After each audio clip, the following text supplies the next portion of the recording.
Why is this significant?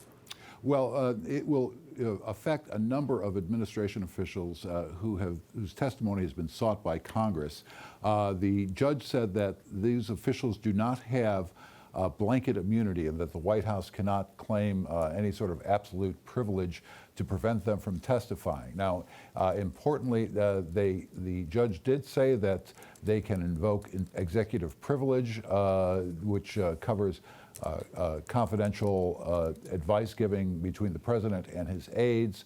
It obviously would not affect national security matters, but it would require at each stage to them to declare precisely what it is, what reasons they are invoking this privilege for. So it would be a major defeat for the administration and the claim that none of his aides have got to testify before Congress. There's probably will be appeal, but McGahn's lawyer said that he is ready to comply, pending any sort of stay ordered by an appeal. That will be up to the Department of Justice, who will be handling the case. This could also potentially affect testimony from someone like former National Security Advisor John Bolton, who was seen as a key player in some of the events surrounding the president's actions with Ukraine that are at the center of the impeachment investigation. And obviously, McGahn is key to the investigation of whether the president tried to obstruct the Robert Mueller probe.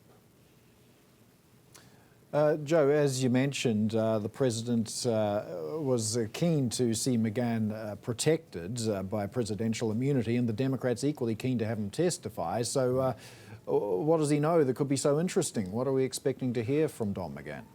Well, McGahn was a central figure in the Mueller report, detailing instances where the president tried to block or otherwise impede the investigation that Mueller was undertaking to investigate the Russian interference in the 2016 election, and whether the Trump campaign may have worked with or in concert with the Russian disinformation campaign.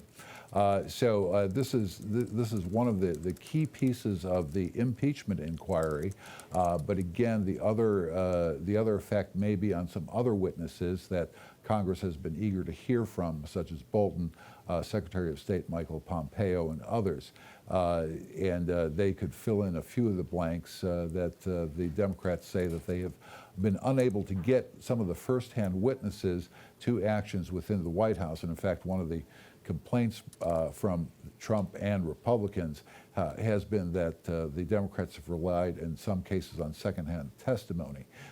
This would remove that and get right much closer to the center of all this, and with people with direct knowledge and direct interactions with the president.